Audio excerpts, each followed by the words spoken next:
오늘은 창세기 32장 21절 32절 말씀을 통해서 저희 끝장 기도라는 이름으로 저희 말씀을 나누었으면 합니다. 우리들이 어떤 소설이나 드라마나 영화 같은 데서 볼 때 그 주인공들이 살펴보게 되면 그 주인공들이 어떤 과거의 어떤 사건들, 어떤 상처나 아픔으로 인해서 해결되지 못했던 문제로 인해서 나중에 가서 어려움을 겪는 경우들을 보게 됩니다. 또는 그러한 일들을 나중에 다시 과거로 인해서 직면함을 통해서 어떤 일이 벌어지나요? 아픔과 갈등과 그 문제를 해결하는 부분들이 어렵게 진행되어지는 모습을 보게 됩니다. 우리나라에서도 이제는 그 소설보다는 그 뮤지컬이나 영화가 더 유명해졌죠. 레미제라블 같은 경우들도 마찬가지입니다. 레미제라블의 그 장발사는 어떤 사람입니까? 과거에 그 빵 하나 훔친 것 때문에 감옥을 살게 되고 또 그 감옥에 살게 됨을 통해서 사실은 그 조카들을 살리기 위해서 탈옥을 했지만 결국 그 조카들은 다 죽습니다. 그리고 어떤 일이 벌어집니까? 나중에 그 탈옥해서 새 출발을 하려 하게 했지만 계속적으로 그 형사는 쫓아오는 어려움 속 자기가 시장까지 되어졌었지만 그 시장마저도 그 과거로 인해서 그 모든 것들이 무너지는 경험들을 합니다. 마지막에 이제 그가 다시 새 출발을 할 수 있는데 조차도 결국은 그 형사와의 그 대면 속에서 그 문제를 해결하고자 하는 모습, 그 대가를 치르고자 하는 모습들마저도 벌어지는 모습을 보게 됩니다. 사실 그러한 장면들로 인해서, 그러한 사건들로 통해서 우리는 소설이나 영화나 드라마를 볼 때 드라마틱한 기분을 느끼게 되고 재미와 스릴을 느끼게 됩니다. 그런데 만일 그러한 문제들이 내 삶에 있다면 어떤 일이 벌어질까요? 만일 내게 있어서 어쩌면 그러한 부분들이 내게 있어서 부딪힌다라면 그 사람의 입장은 어떤 모습을 볼까요? 마음이 편하지 않을 겁니다. 불안할 겁니다. 살아가면서 조마조마할 때가 있습니다. 얼마 전에 별로 좋은 드라마는 아닐런지 모르지만 왔다 장벌인가 하는 거기서도 계속적으로 여자 주인공이 악녀로 나왔던 그 여자 주인공이 겪는 갈등이 무엇입니까? 자기 그 문제를 어떻게 해결할 수 없으니까 곧 터질 것 같은 그 불안감 때문에 미칠 듯한 행동을 하게 되고 잘못된 선택을 하게 됩니다. 기본적인 것들이 전제가 잘못되어 있을 때 그러한 일들이 많이 일어나곤 합니다. 우리들의 삶에 있어서 그런 문제가 부딪힐 때 어떻게 해야 될까요? 인생에 해결 안 되고 어쩌면 그런 꼬인 문제만이 아니라 하나님 앞에 기도하지만 답이 내려지지 아니하는 것 같고 또 내가 그렇게 바라지만 아직도 해결되지 아니하는 어떤 때 몇 년의 일, 어떤 때는 수십 년의 일이 있을 때 우리는 그 사건들 속에서 어떤 모습으로 나아가야 될까요? 오늘 그 현장에 처한 한 사람의 모습을 보게 됩니다. 그게 누굽니까? 바로 야곱입니다. 오늘 본문을 보게 되면 어떤 모습이 등장을 하나요? 13절에 야곱이 거기서 밤을 지내고 그 소유 중에서 형 예서를 위하여 21절이죠. 그 예물은 그의 앞서 보내고 라고 되어 있는데 13절에 보면 야곱이 거기서 밤을 지내고 그 소유 중에서 형 에서를 위하여 예물을 택했다고 되어 있죠. 그죠?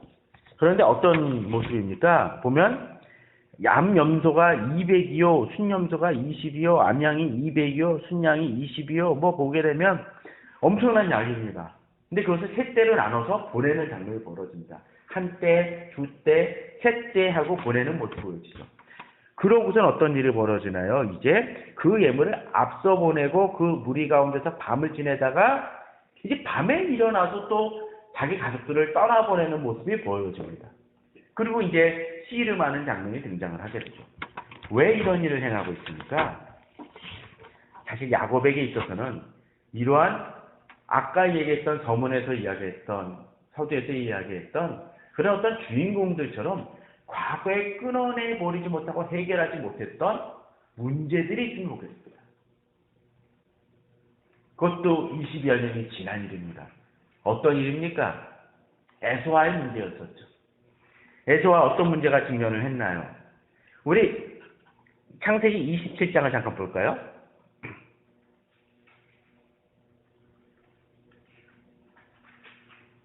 27장 41절을 읽기 전에 제가 그런 얘기를 드리죠.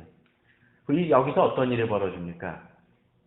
이제 27장 전에는 야곱이 에서를 한번 속여서 팥죽으로 장자의 권리를 뺏는 장면이 하나 등장을 하죠. 물론 합법적이긴 해요. 그런데 두 번째 이 벌어지는 일은 무엇입니까? 이삭이 나이 들어서 눈이 잘 안 보여서 이제 축복을 하려고 할 때 어떻게 하나요? 에서에게 이야기를 하죠. 이삭이 뭐라고요? 네가 나가서 사냥을 해가지고 그 고기를 요리해 갖고 와라. 내가 그걸 먹고 널 축복하겠다. 그랬더니 리브가 어떤 일을 행합니까? 이제 야곱에게 있어서 이제 내가 그 고기를 잡아서 요리를 할 테니까 그걸 갖다 드려라. 그리고 속이기 위해서 어떻게 해요? 양털로 이렇게 해서 위장을 하는 모습이 보여집니다. 눈이 워낙 안 좋았던 것 같아요. 거의 실명당이었던 거죠. 그래서 실제로 축복이 벌어집니다. 그러고선 그 축복을 버리고 났더니 나중에 에서가 들어와서 축복해달라고 하니까 이상이 깜짝 놀라죠. 그래서 더 이상 축복할 것이 없음을 이야기합니다. 에서가 울부짖습니다. 축복을 경히 여기는 사람들의 모습이 이럴 수 있습니다. 때를 놓친다는 모습이죠. 그런데 여기서 그치지 않습니다. 분통이 터질 만도 했을 거예요. 오늘 27장 제가 찾으라고 했던 41절에 보게 되면 그의 아버지가 야곱에게 축복한 그 축복으로 말미암아 에서가 야곱을 미워하여 뭐라고요? 야곱을 미워했다 그랬죠? 근데 여기서 멈추지 않습니다. 심중에 이르기를 아버지를 곡할 때가 가까웠은즉 내가 내 아우 야곱을 죽이리라 하였더니 분노가 어디까지 이르니까 죽일 작전까지 벌어집니다. 막장 드라마예요, 이것도. 그죠? 그런데 42절에서 이 41절에서는 에서가 심중에만 이르렀는데 사실 그런 것 같아요. 분노가 찬 사람은 어떤 모습이 보여집니까? 결국은 표출되어질 수밖에 없어요. 예를 들자면 삼겹살 먹고 낮에 삼겹살 먹고 회사에서 점심때 들어온 사람은 어떻습니까? 삼겹살 냄새 나는 것처럼 악한 마음을 품거나 증오가 있는 사람은 그것이 표출되어집니다. 42절에 맏아들 에서 이 말이 리브가에게 들렸다고 되어 있습니다. 그러니까 이제 리브가가 안타까워합니다. 이에 사람을 보내어 작은 아들 야곱을 불러 그에게 이르되 내 형 에서가 너를 죽여 그 한을 풀려하리. 엄마가 걱정이 돼서 이제 야곱을 떠나보내려 합니다. 내 형의 노가 풀리기까지 40가지를 번 멸날 동안 그와 함께 거주하라고 이야기를 합니다. 잊을 때까지 좀 떠나 있으라고 이야기를 하죠. 사실 리브가가 야곱과 작당을 해서 이삭을 속이는 바람에 그때 그런 이야기를 했어요. 내가 이 책임을 내가 몽땅 지겠다라고 얘기를 했는데 결국 그 책임은 뭡니까? 리브가가 죽을 때까지 자기 가장 사랑했던 아들을 보지 못하는 지경까지 처하게 됩니다. 드라마도 이런 드라마가 사실은 없어요. 그렇게 오랜 세월을 보내고 난 뒤 이제 야곱이 처음에는 혈혈단신 떠났던 그가 이제 엄청난 선물로서 이만큼 드릴 정도로 앞에서 이야기했던 것처럼 그렇게 엄청난 재산을 벌어들이고 왔고 안정된 재산을 취하고 비록 아내가 4명 되는 이 콩가루 집안이 되긴 했지만 어찌됐든 간에 풍성한 가족을 이루고 이곳에 이르렀는데 그럼에도 불구하고 고향으로 돌아오면서 그에게 닥친 고민은 무엇이었습니까? 자기를 죽이려고까지 했던 에서를 뭐예요? 만나야 된다는 현실입니다. 다시 고향으로 돌아가기 위해서는 그에게 해결된 문제가 있다라는 것입니다. 그게 뭡니까? 바로 에서와의 문제입니다. 에서를 만나 그 문제를 해결해야 된다는 것입니다. 더더군다나 에서는 몇 명을 이끌고 오나요? 400명이라는 인원을 데리고 옵니다. 그 소문이 들립니다. 그 생각 한번 해보십시오. 에서를 이제 만나긴 했는데 그냥 몇 명 데려오는 것도 아니고 400명을 데리고 온다는 건 뭔가 의도가 있다는 생각을 가질 수밖에 없지 않습니까? 그래서 그걸 방지하기 위해서 야곱은 노력을 합니다. 무슨 노력을 해요? 방금 얘기했던 것처럼 선물을 준비하고 나눕니다. 그렇지만 자기가 나름으로 노력하고 힘쓰지만 그는 그 문제에 있어서 두렵고 떨릴 수밖에 없습니다. 최선을 다하긴 하지만 부담이 되고 그 마음으로는 마치 이 자리를 피하고 싶은 상황이 있을 수 있습니다. 그러나 그럼에도 불구하고 야곱은 그 문제를 해결하기 전에는 고향으로 돌아갈 수 없다라는 그런 딜레마, 그런 고민이 있다라는 거죠. 우리 삶의 현장도 그럴 때가 있습니다. 회피하고 싶을 때가 있어요. 해결하고 싶지 않을 때가 있습니다. 그러나 그럼에도 불구하고 해결해야만 되는 문제가 있을 수 있습니다. 제가 아는 어떤 사람도 아내와의 그 갈등이 있어요. 특별한 부부싸움은 아닌데 아내가 한 번은 자기한테 져주기를 바라면서 대화를 멈췄어요. 그리고 벌써 몇 개월째입니다. 주변에서 얘기합니다. 친구들이 얘기합니다. 대화를 해라. 그러지 않고선 해결이 없다. 그러나 그럼에도 불구하고 이 친구는 얘기를 합니다. 아내가 먼저 얘기하기 전에 나는 얘기 안 할 거야. 근데 제가 봐서는 그렇게 해서는 답이 안 나옵니다. 맨날 그 사람은 그렇습니다. 친구들 만나면 밥 먹자고 얘기해요. 뭐 친구들이 오늘은 짜장면 먹을까? 하면은 안 먹습니다. 왜 그런지 알아요? 아내가 차려주는 밥을 먹은 지 이미 오래됐으니까. 아침도 어떤 때는 특별히 자기가 챙겨 먹지 않으면 못 먹게 되니까 이 점심때라도 만나면 그 밥을 먹어야 된다는 거예요. 그 밥을 먹으면 남들이 한 2배, 3배를 먹습니다. 왜? 점심, 저녁 별로 못 먹을 수 있으니까.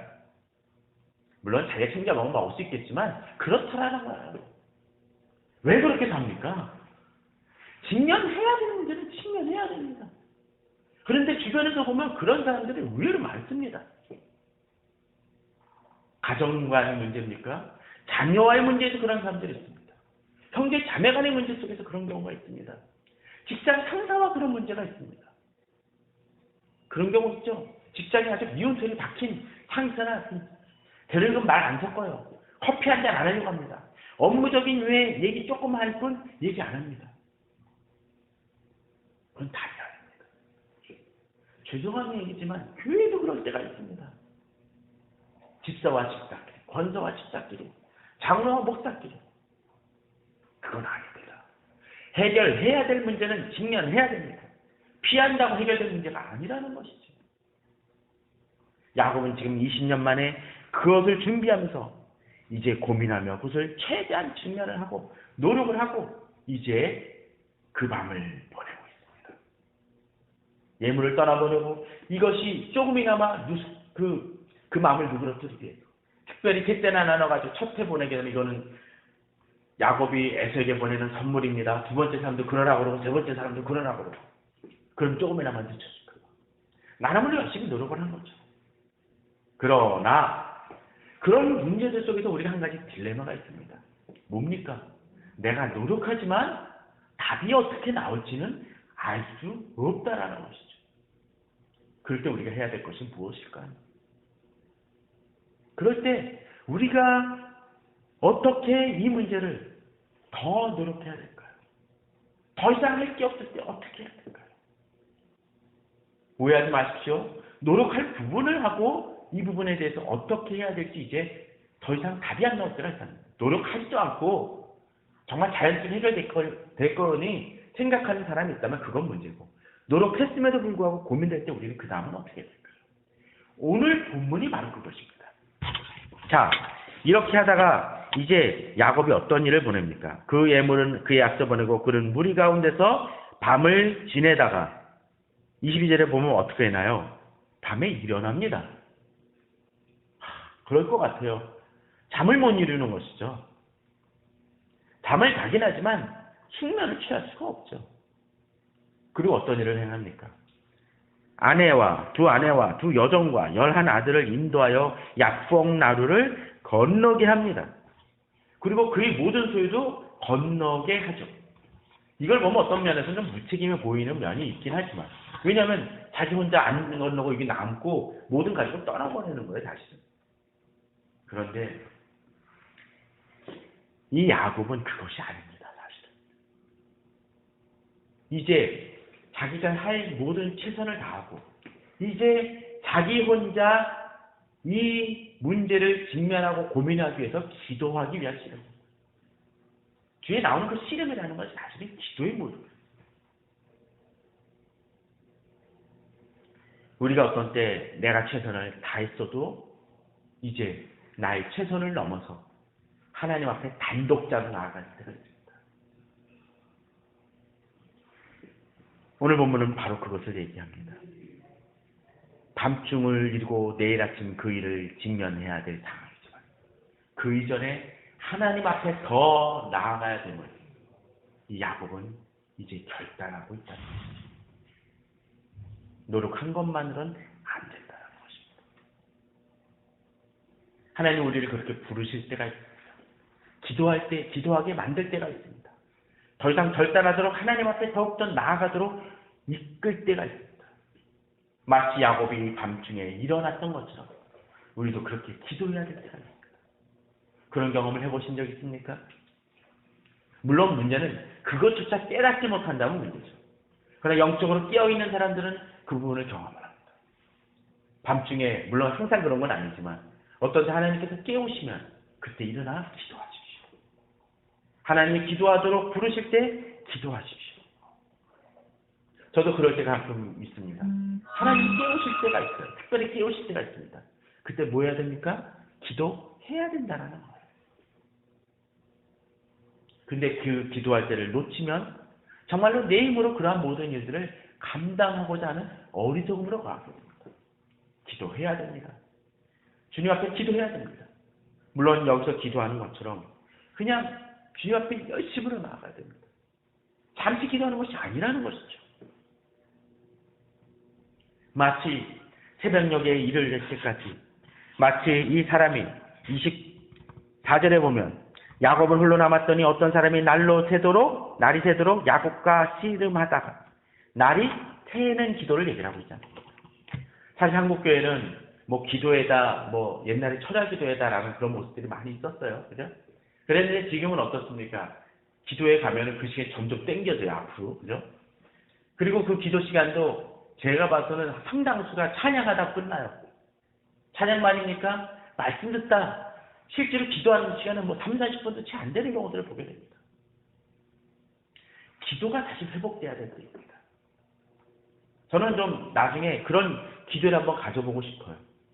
기도를 하는데 한번 뭐 매주는 그럴 수 없어도 하루쯤은 정말 뭐 산에 가서 기도회를 하든 어디가 수련해서 가서 기도하든 기도 시간 합니다. 기도합니다 하고 기도 제목도 몇 개 던져주고서는 그러고서는 따로 기도하고는 다음 점으로 넘어갑니다라는 기도가 아니라 그냥 1시간, 2시간 그냥 기도하도록 개인이 혼자 기도하도록 그냥 음악 정도만 틀어놓고 그냥 놔뒀으면 싶어요. 제가 요새 많이 경험하는 게 그런 것 같습니다. 여러 사람들 상담하거나 만나게 되면 옛날에는 신방 한번 가면 1시간 정도 얘기 나누면 그만이었는데 길면 보통이 평균이 그런 것 같아요. 짧으면 뭐 짧긴 하지만 평균이 한 4시간 보통 얘기하는 게 기본인 것 같습니다. 5시간 얘기할 때도 많습니다. 심하죠.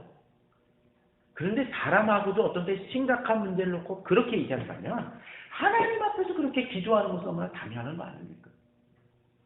매번 그럴 수는 없다 할지라도 정말로 중요한 문제에 있어서 그러한 씨름이 우리에겐 필요합니다. 이 시대는 사실은 공유 속에 살아가고 있습니다. 소리의 공유입니다. 어떤 때는 기도할 때마저도 핸드폰을 놓지 못하는 사람이 있습니다. 예배 시간에마저도 이 전화를 놓지 못하는 사람들이 있습니다. 정말로 중요한 때는 옛날에 그런 광고도 있지 않습니까? 잠시 핸드폰을 걸어주십시오. 주님 앞에 기도할 때 그런 모습으로 나아가는 우리가 되었으면 합니다. 기도할 때 기도하십시오. 우리가 모든 것을 준비했어도 하나님이 하시지 않으면 될 수가 없습니다. 그런데 여기서 기도하는 데 있어서 한 가지 독특한 본문이 등장을 합니다. 이제 씨름을 하면서 여러 가지 모습이 등장을 하는데 26절에 보면 그가 이르되 날이 새려하니 나로 가게 하라. 야곱이 이르되 당신에게 축복하지 아니하면 가게 하지 아니하겠나이다 라고 이야기합니다. 그런데 이제 야곱을 축복하면서 이런 구절이 등장하는데 28절에 그가 이르되 내 이름을 다시는 야곱이라 부를 것이 아니요 이스라엘이라 부를 것이니 이는 내가 하나님과 및 사람들과 겨루어 이겼음이니라 라고 되어 있습니다. 자, 야곱이 중단한 게 아니라 이제 야곱과 씨름했던 사람이 멈추는 모습을 보이죠. 멈추라고 얘기를 하죠. 그러면서 뭐라고 얘기를 하나요? 하나님과 사람들을 뭐 했다고요? 겨루어 이겼다라고 되어 있습니다. 맞습니다. 기도는 이렇게 끝장을 보는 기도입니다. 하나님과 이런 씨름이 있어야 됩니다. 답이 나올 때까지 기다린다는 것이죠. 가끔 사람들이 그럴 때가 있습니다. 기도는 하는데 적당히 자기 선에서 멈춥니다. 합리적 각오라는 부분들 때문에 그런 것이죠. 제 자신이 많이 그럴 때가 있는 것 같습니다. 하나님은 역사해 주시고 축복해 주실 건데 그럴 때가 있는 것 같아요. 내가 멈춰. 이 정도면 됐다고 멈춰. 제가 좀 부끄러운 얘기지만 지난번에 핸드폰을 잃어버렸을 때 그런 생각을 딱 기도했습니다. 하나님 핸드폰 찾게 해주십시오. 그래서 기도했단 말이에요. 그걸 찾았습니다. 사실로. 그런데 제가 나중에 생각을 해보니까 겪지 않아도 되는 일을 겪은 것 같아요. 이게 뭔지 아닙니까? 신용카드 문제였던 것 같아요. 하나님 앞에서 찾기를 구했다라면 그냥 정지 정도만 시켰어도 됐는데 바로 재발급을 시켜버리는 거예요. 제일 안전하게 한다고 해서. 근데 제가 찾았단 말이에요. 그러니까 재발급 받느라고 한 일주일 걸렸죠. 그러다 보니까 힘들었어요. 왜냐하면은 거기 교통카드에 신용카드에 교통카드 기능도 있으니까 그거 매번 채우느라고 고생했었습니다. 물론 합리적인 사고 속에서는 그게 맞습니다. 그러나 어떤 때는 내가 먼저 다 방배를 해요. 하나님이 함께 역사하시기 전에 내가 먼저 계획되고 내가 먼저 행함을 통해서 우리들은 하나님이 역사하실 틈을 도저히 주지 않는 경우들도 있다는 겁니다. 열려 있어야 됩니다. 물론 어떤 때 막무가내로 무조건 하라는 것들이 아니라 어떤 때는 하나님이 그렇게 부르실 때는 그렇게 끝까지 하나님이 응답이 임할 때까지 끝까지 기다려야 될 필요도 있다라는 것입니다. 하나님 앞에 무릎 꿇어 기도하십시오. 하나님께 간절히 구하십시오. 하나님의 방법이라면 하나님이 그렇게 하라고 하시면 그렇게 끝까지 나아가는 것이 필요합니다. 그럴 때 하나님께서는 그 기도에 응답하시고 역사하십니다. 얼마나 징글징글하겠어요. 마치 그냥 메어 달리는 무슨 영화 같은 데 보면 아무리 떨고도 막 붙어있는 찐드기처럼 붙는 모습처럼. 두 번째 모습에 어떤 모습이 보여집니까? 그 끝장 기도는 어떠했다고요? 사람들과 겨루어 이겼다라고 되어 있습니다. 아니 기도인데 여기 사람이 들어가 있었습니까? 지금 아까 야곱하고 씨름할 때 하나님이 가자고 겨뤘는데 사람들과 겨루어 이겼다고 되어 있어요. 그렇습니다. 기도는 하나님과의 기도이지만 사실 사람과의 전쟁이기도 합니다. 뭐가 있을까요? 주변에서 말합니다. 너 기도하면 밥이 나와 떡이 나와라고 얘기합니다. 너 지금 딴 거 해야 될 때 기도에만 힘쓰는 거 아니야라고 얘기합니다. 심지어 교회에서도 그렇습니다. 목사가 열심히 너무 기도하면 주변에서 그럽니다. 목사님 신방 가셔야 될 때 기도만 하고 있으면 됩니까? 그러나 기도는 힘입니다. 기도는 능력입니다. 공부하지 말라는 것도 아니고 노력하지 말라는 것도 아니고 기도에 힘쓰는 부분들마저도 죽이면서 우리가 우선순위가 바뀌어서는 안 된다는 것입니다. 그렇기 때문에 저는 자주 얘기합니다.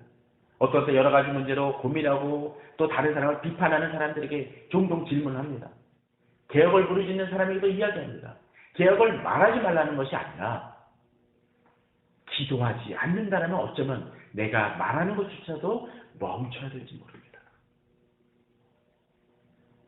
얼마 전에도 교회가 좀 세습 문제로 힘들어하는 한 사람을 만나서 상담한 적이 있습니다. 제가 그 사람한테도 그랬어요. 그 문제를 논하지 말라는 것이 아니라 네 자신이 그 세습을 이야기하는 목사님과 또 주변 사람들을 위해서 먼저 그들을 위해서 눈물로 기도하는 것이 필요하다고 했습니다. 기도는 주변 환경을 바꿉니다. 사람을 바꿉니다. 나를 비난하던 그 대적들이 무릎 꿇게 합니다. 지금 나를 공격하는 사람들이 있습니까? 비난하는 사람들이 있습니까? 네가 그렇게 기도하면 안 된다라고 이야기하는 사람들이 있습니까? 더 기도하십시오. 그들에게 기도의 응답의 확신과 승리의 모습을, 증거의 모습들을 보여주십시오. 기도는 능력입니다. 주변 사람들에게도 그 증거를 보여주는 그 표징입니다. 그러기에 기도함을 통해서 하나님과 및 사람들을 겨루어 이기는 그러한 기도를 우리 성도님들은 하시길 바랍니다. 또한 기도는 어떠한 것입니까? 기도는 사람들, 곧 주변 사람들만을 바꾸는 것이 아니라 또 누굴 바꿀까요? 내 자신을 바꿉니다. 기도는 기도하는 사람들을 바꿉니다. 자, 야곱이 그렇게 기도했을 때 어떤 응답을 받나요? 당신이 내게 축복하지 아니하면 가게 하지 아니하겠다고 하죠. 그죠? 축복하지 아니하면. 그런데 이 사람이 뭔 축복을 합니까? 이 하나님의 사자가. 이름을 바꾸죠. 재산을 더 줬습니까? 뭐 에서의 문제를 해결해 주겠다고 얘기했습니까? 아닙니다. 답이 뭐예요? 이름 바꾼다는 거예요. 이름 바꾼다는 건 뭡니까? 정체성을 다시 바꿔준다는 얘기예요. 야곱의 뜻이 뭐였습니까? 이름 뜻이. 남의 뒤꿈치를 잡는 자였습니다. 옛날의 성경 속에서 보게 되면 성경은 그 사람의 특성을 얘기해 줄 때가 많습니다. 물론 그가 태어날 때부터 뒤꿈치를 잡는 모습은 있었지만 실제로 그 뒤꿈치를 잡는다는 어떤 걸 얘기를 합니까? 남의 발목 잡는 거예요. 그죠? 발목 잡는 사람들은 뭡니까? 치사한 사람 아니에요. 그 정도면. 비열한 사람 아니에요. 야곱이 축복에 대한 갈망은 분명히 있었던 건 사실이지만 그 열정이 그렇다고 해서 방법론적인 측면으로 그렇게 잘못된 방법으로 에서의 장자의 축복을 빼앗아야 되느냐라는 건 좀 생각해 봐야 될 문제예요. 야곱은 그러한 삶을 살았는지 모릅니다. 그런데 오늘 본문 속에서는 뭐요? 이스라엘이라고 얘기합니다. 이스라엘의 뜻은 뭡니까? 하나님과 겨루어 이겼다라는 표현입니다.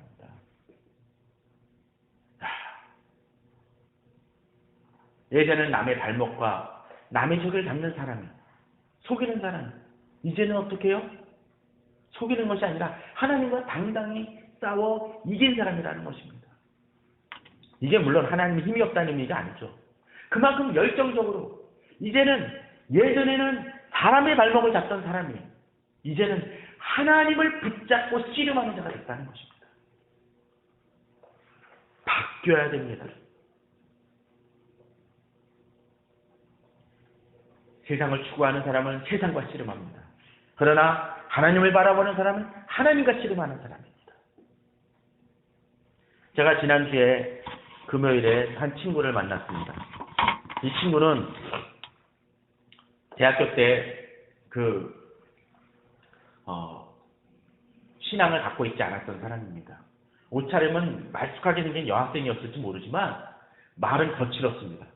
속된 표현 EXX라는 얘기를 툭하며 던졌고 이놈의 뭐뭐뭐라는 얘기를 툭하게 했던 사람입니다. 사회에 대한 비판이 강했던 사람입니다. 특별히 기독교에 대한 비판이 강했던 사람입니다. 그런데 이 사람이 바뀌었습니다. 툭하면 그 신앙에 대한 얘기를 하고 30년, 거의 20여 년 동안 본 적이 한 번도 없었습니다.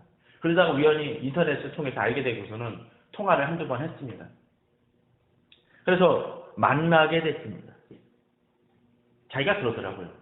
자기가 예수 그리스도를 만난 것 자체가 기적이라고. 잠깐 직장에 가서 그렇게 견고했던 사람이 깨지는 모습을 경험을 했습니다. 마치 사기꾼 같은 집단을 경험을 하게 됐고 또 인격적인 모독도 당했었습니다.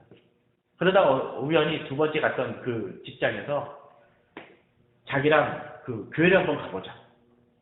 근데 갈 이유가 없죠. 근데 너무너무 좋으니까 한번 가려고 했답니다. 근데 이제 여의도에는 대형 교회를 가게 됐다고 그래요. 이제 그런데 생각을 해보십시오. 여의도의 그 교회는 한 몇십만 명 된다고 하지 않습니까? 금요기도에도 엄청난 인원이 참석을 할 거예요.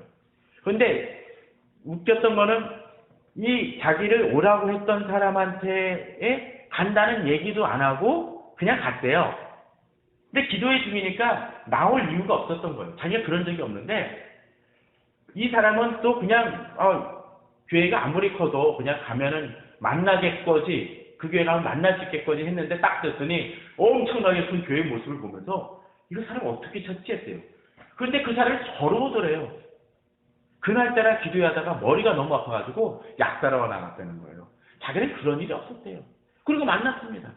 그리고 만나서 찬송 들으면서 말씀 들으면서 그것도 목사님이 얘기한 것도 아니고 아마 평신도 리더가 얘기를 설교했던 건데 갑자기 눈물이 쏟아지더랍니다. 집이 강계동인데 여의도까지 금요일마다 나왔대요. 휴일날 나왔대요. 찬송을 부르면 눈물이 쏟아졌답니다. 그렇게 뒤집혀졌어요. 학교 교사로 취직을 해서 여러 가지 전도하고 힘쓰는 일들을 해왔습니다. 달라졌다고 얘기합니다. 심지어 어떤 학기에, 어떤 그 학기에는, 어떤 연도에는 80명의 아이들을 전도했다고 합니다. 딱 보면은 영적인 문제를 깨닫는 정도까지도 영안이 열리기도 했습니다. 거의 포스가 여자 목사님 포스예요. 그럴 정도로 바뀌었습니다. 심지어는 자기가 암송하는 구절을 코칭해가지고 자기가 그 가르치는 아이들한테 나눠준다고도 얘기를 합니다. 바뀌었습니다. 기도는 사람을 바꾸고 복음은 사람을 바꿉니다. 사람이 바뀌지 않습니까? 그 이유는 기도하지 않기 때문일 수 있습니다. 기도를 통해서 변화되어지는 우리 성도님들 되길 바랍니다.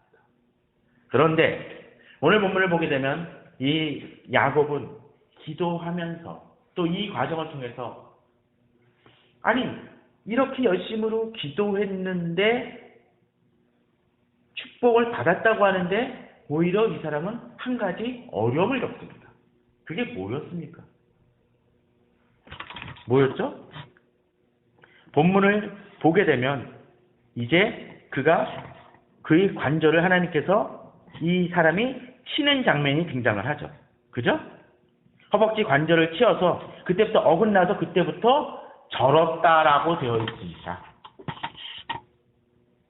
그런 것 같습니다. 어떤 때 하나님 앞에서 우리가 기도하며 나아갈 때 정말로 기도함을 통해서 치러야 할 대가가 있을지도 모릅니다. 그래서 어떤 사람들은 하나님께서 내게 안 좋은 일을 시키신다고 할지 모르지만 그것마저도 어떤 때 하나님의 은혜일 수 있습니다. 야곱이 그렇게 허벅지 관절을 저를 때마다 어떤 느낌을 하겠습니까?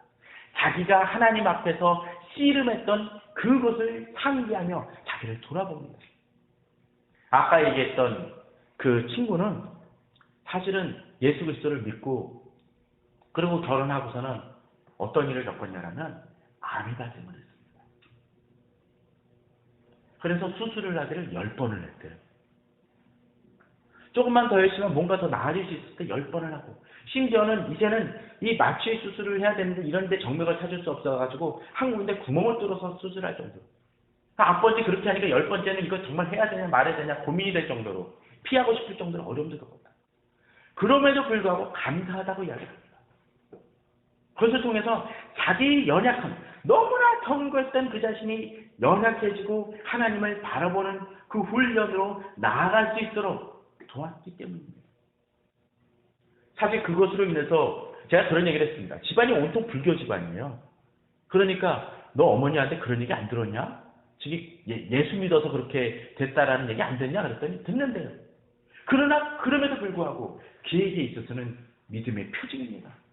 바울이 그러하지 않았습니까? 그에게 육체의 가시가 있었습니다. 어떤 사람은 그걸 간질이라고 얘기하고 또 어떤 사람들은 눈병이라고도 얘기합니다.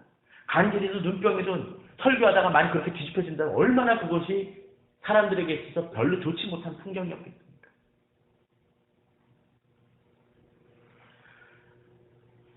하나님이 비록 그에게 그런 가시를 주셨지만 바울은 그것으로 인해서 자신이 더 낮아질 수 있었다라고 얘기합니다.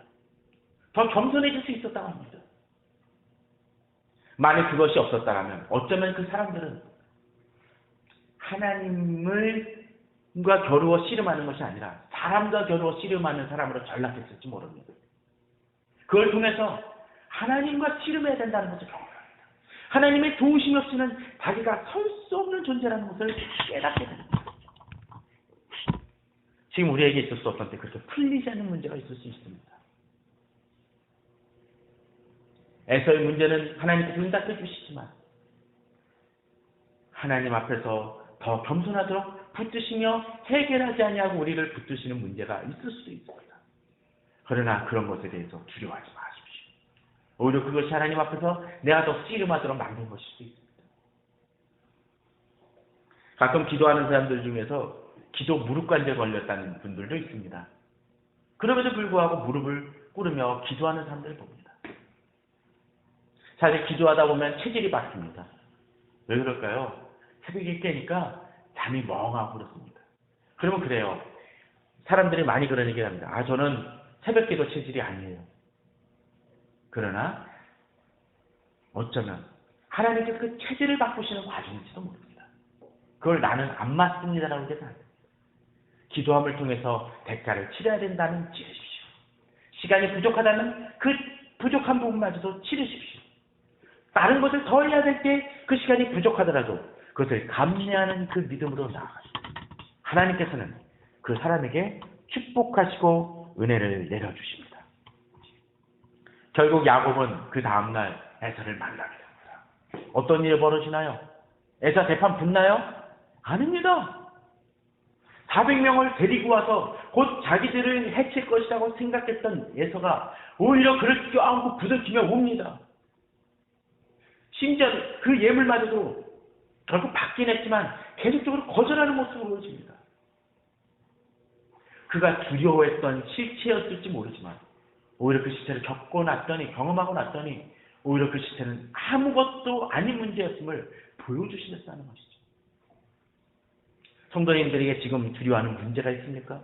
고민하는 문제가 있습니까? 기도하십시오. 기도할 때 어쩌면 하나님께서는 그것이 마치 화상 같은 실체임을 보여주실 수 있습니다. 믿음으로 나아가며 하나님과 또 나를 방해하는 기도를 방해하는 주변 사람들과 싸워 겨루어 나아갈 때 그냥 멈추는 정도가 아니라 끊임없이 기도할 때 하나님은 그 기도에 응답하실 것이고 그 기도를 통해서 나를 바꿔놓으실 것입니다. 그러한 믿음으로 지금 내게 처한 문제들을 주님 앞에 맡기며 기도의 무릎을 꿇는 우리 성도님들, 우리 교회 되기를 주님의 이름으로 축원합니다. 다 같이 기도하시겠습니다.